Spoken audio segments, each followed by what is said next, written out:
Cillian Murphy and Tom Hardy in Peaky Blinders credit BBC. Who was dead?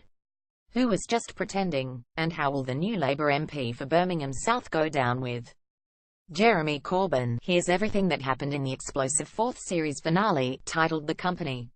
Fight night was a bloodbath both in and out of the ring. Let's get ready to rumble. Peaky Blinders picked up precisely where we left off last week at the long-awaited boxing match between giant Goliath Dino Kelly and Gypsy prize fighter Bonnie Gold Jack Rowan. A punishing bout saw blood-spattered Bonnie take a serious beating before springing to life and knocking out Goliath in the fourth round, as instructed by his father and cheerleader-in-chief, Arirang Gold Aidan Gillen, trying valiantly not be outacted by his terrible wig. The Golds thus earned themselves a tidy 20% cut of the purse. In a nerve-jangling, 20-minute set-piece, the pugilistic action was intercut with the tense game of cat and mouse behind the scenes, as the Mafia used the big occasion as cover to make their decisive move on the Shelbys. This resulted in 3 fatalities. Or was it 2? Jack Rowan and Aidan Gillen credit BBC, such as fans' affection for Tom Hardy's bombastic turn as Cockney Jewish gangster Alfie Solomons. Most of us assured ourselves that he hadn't really betrayed his friend cum foe Tommy Shelby Cillian Murphy to sore-throated New York mobster Luca Changretta Adrian Brody last week. We desperately hoped it was a double bluff.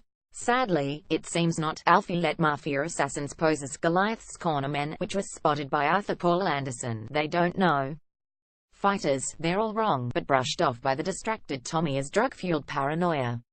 It was nearly a fatal error. No wonder Alfie didn't fancy sticking around for the fight. It was purely a business decision. As he so sagely put it, big will always FK small.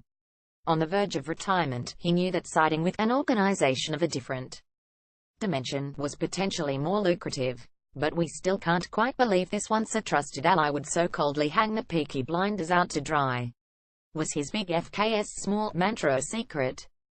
Tip of the wink to Tommy. Caning the pills, coke and whiskey might have left loose Cannon Arthur unsteady on his feet, but it hadn't interfered with his threat radar. Yet as he stalked the Mafia hitmen backstage, one leapt from the gloom with a garroting wire and appeared to strangle the eldest Shelby sibling to death. Everything went slow-mo and silent as Tommy arrived on the scene, staggered around in shock and shot his gun into the air, yelling, "My brother is dead, close the doors, no one thing leaves." Episode 2 featured a gypsy funeral procession and a traditional fiery send-off for John Joe Cole. Now Episode 6 saw another. This was looking like a tragic series for the decimated family. Tommy was right all along. Luca Changretta's trip to Birmingham was as much a bid for a foothold in British organised crime as it was a family vendetta. When his mother, Audrey, estimable Irish stage actress Brid Brennan, came back to Birmingham from Mott Street, she told Tommy, "You took my husband and son. We took 2 of your brothers." Tommy assumed the vendetta was over. She insisted it was one. "Now we will take all you have," said the newly fierce former schoolteacher. "Or we will kill you all, 1by1. While the Mafia also seized control of Alfie Solomons and Darby Sabini's empires, Tommy picked up the phone and asked for an overseas connection to the USA. Changretta came to gloat as the Shelbys signed over their businesses, trying to make Tommy do so on his knees, only to be calmly told, "A friend of mine once said, big FS small, so I had to find someone bigger than you." Tommy had quietly forged liquor-running allegiances with Changretta's rivals in Brooklyn and Chicago, including a certain Alphonse Capone. And then the twist. Arthur miraculously re-emerged to shoot Changretta through the forehead, symbolically piercing a gin barrel behind him. In flashback, we saw how Tommy had opportunistically faked Arthur's death and used it to bring the gang war to an end. As the resurrected enforcer told the Italian guns for hire, "Tell your boss what you saw here today, and tell him that you don't FK with the Peaky Blinders." Satisfying. There were contrasting fortunes for the next-gen Shelbys in this finale. After youngest sibling Finn Harry Curtin caught one of the Mafia hitmen, Tommy told him, "Take his eyes, do it for Arthur." He duly removed his bladed cap and did the deed. Finn's face hardened immediately. "You're a man now, boy." Meanwhile, cousin Michael Finn Cole was sent to America, Wallingstick included, to look after company business stateside. "You made a choice," said Tommy, who couldn't even bring himself to look at his former consigliere. "You knew I was going to be shot and chose not to tell me. It'll take a lot of form filling and bookkeeping to work off his debt." Better the Devlin you know. Buried amid all the primary plots, there was a happy ending for one minor character, factory boss Niall Devlin Graham Hawley, showing he's all heart after all. Tommy told long-suffering Devlin that he was finally free to leave town for Glasgow and rejoin his family. We'll wager he couldn't get out fast enough.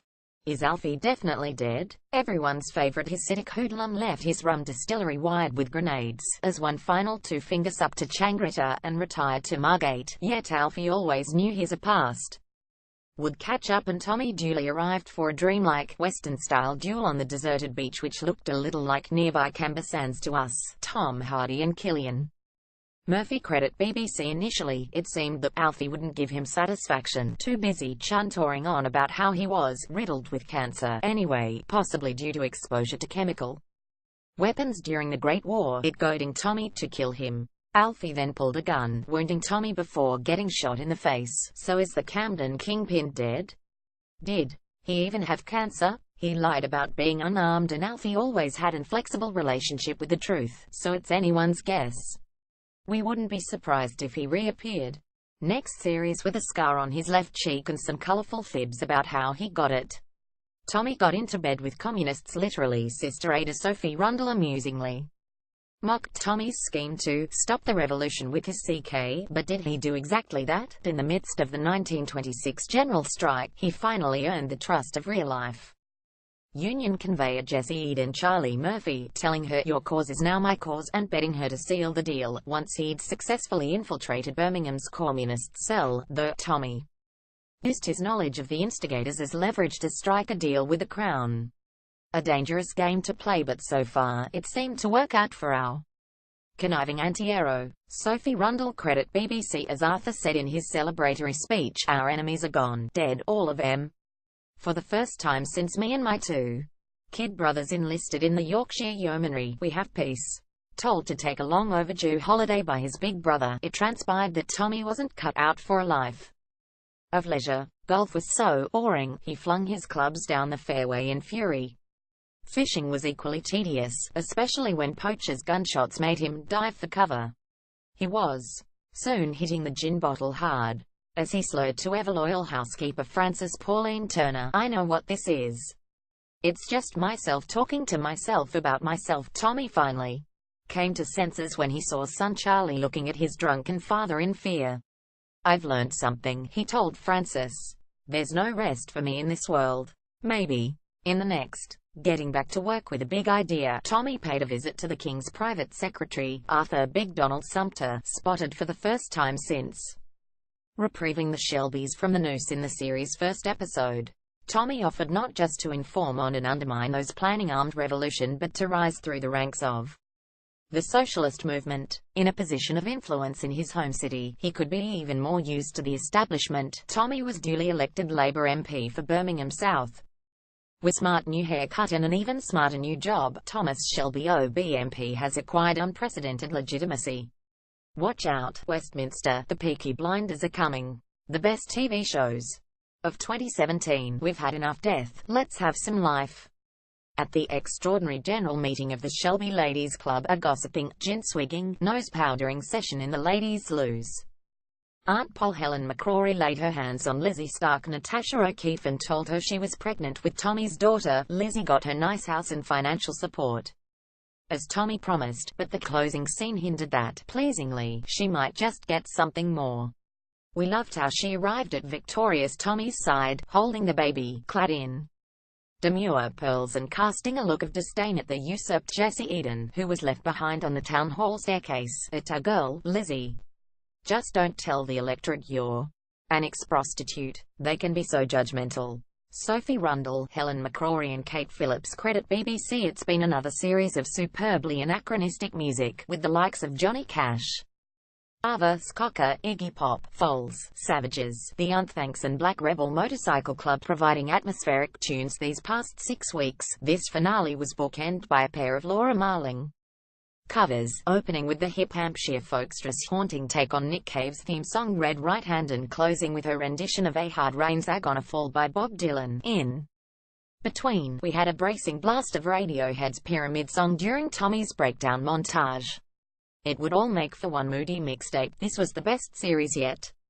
now bring on the 5th. This was a fittingly thrilling finale to a blinding series. The move back to Small Heath was a huge success narratively, taking the Shelby clan back to their roots to feel leaner, meaner and more menacing than ever. The death of John reminded us that writer Stephen Knight isn't afraid to kill off major characters, while this year's villains, Adrian Brody, Aidan Gillen, Tom Hardy, might have chewed the scenery but were an upgrade on last year's Russian royals and shadowy priests. The action sequences got bigger, the dialogue got more darkly delicious, and Peaky Blinders really does seem to improve with each passing series. Roll on Series 5, expected in late 2018 or early 2019. Fans of Knight's writing and Hardy's performances should also look out for Series 2 of BBC One's Taboo, due next summer. See you back here to decipher the murderous mumbling.